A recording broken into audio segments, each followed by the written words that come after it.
Hi, welcome to Learning Monkey. I am Raghuir. In this class we do some gate bits. The basics to understand these gate bits was already provided in our previous classes. Please watch those classes and come back here. The link for the playlist is provided in the description below. Coming to today's class, the first gate bit is it is given in gate 2003. So what's the question here is the regular expressions 0 star 1 0 star whole star denotes the same set as. They have given some options. What's the same equivalent expression they are trying to ask.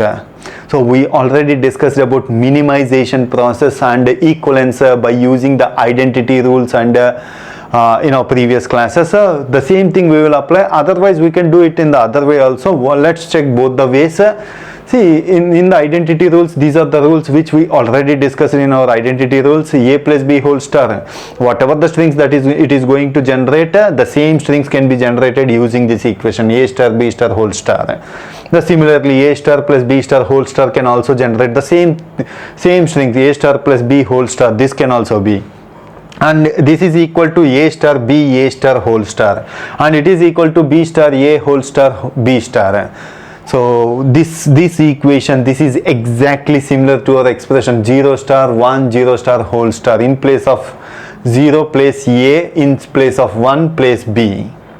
Now this can be written as b star a whole star b star. This is exactly what this equation says, 1 star 0 whole star 1 star.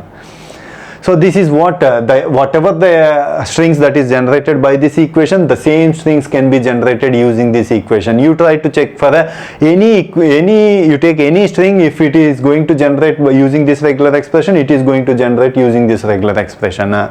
So if you don't remember these equations, then you have to check all the conditions. Take 1 1 cannot be generated by this, 1 cannot be generated by this.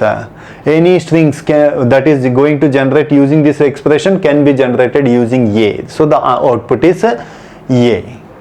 Coming to the second example, this is the second example. This is given in gate 2017. Let delta denote the transition function and alpha denote the extended transition function. What's the meaning of this extended transition functions? So this we already discussed when we discussed about epsilon n of a. Extended transition function means we have to identify to which states we are moving to. How we identify that using epsilon close and all those things, that is what we call it as extended transition function. So they have given the epsilon NFA table. This is the transition table. Using this transition table, we have to identify the extended transition function alpha to Q2ABA. So apply this string on Q2. So which states we are going to move, that is what extended transition function means. Simply, so if you want to apply this extended transition function on this epsilon NFA, we have to identify the epsilon close. How to identify this epsilon close and how to apply this, how to do this, we already discussed it when we discussed about conversion of NFA with epsilon moves to NFA. The same thing we will apply here. Let's refresh the concept once. Q2, if you want to apply the input string A on Q2, take the first input string, input character A. If you want to apply it on Q2, you have to identify Q2 using epsilon moves. We can move to Q0 also. On Q0 again moving to Q2. So the epsilon close of Q2 is Q2 Q0. We have to apply A on Q2 and Q0, both the strings, both the states. So epsilon close of Q2 is Q2 Q0. We have to apply A on Q2 and Q0. Epsilon close of delta of Q2A union delta of Q0A. Q2A means it is given in the transition table. Q2A means phi. Q0A means Q1. So Q1 union phi. So finally we are moving to state Q1. Again we have to find the epsilon close of Q1. On Q1 with epsilon moves we can move to Q1, Q2, Q0. So on these states again identify the epsilon close and apply the second input character. What's the second input character? B. We have to apply on Q0, Q1 and Q2. All the states we have to apply. After applying B on Q0, Q1 and Q2, this is the transition table.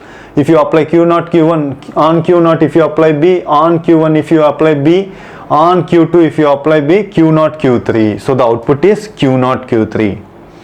Again repeat this. The next time identify the epsilon close of Q0, Q3. Epsilon close of Q0, Q3 is Q0, Q2, Q3, because on Q0, if you apply epsilon, we are moving to Q2. Q2 again moving to Q0. So the epsilon close of Q0 is Q0, Q2.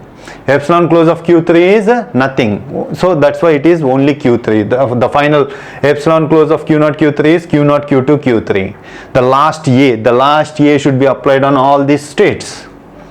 If you apply this on the states, Q0, Q2, Q3, if you apply A, Q2, Q3 is 5, Q0 means Q1. So again apply epsilon close. Epsilon close of Q1 means we are moving to Q1 to Q2, on Q2 again to Q0. So that's why we are moving to Q0, Q1, Q2. The final output is we are moving to Q0, Q1, Q2. That is what the answer is. C is the option. Hope you understand the concept. If you have any questions regarding the concept, please post your questions in the comment section below. Thanks for watching. If you haven't subscribed to our channel, please subscribe to our channel and press bell icon for the latest updates. Thank you.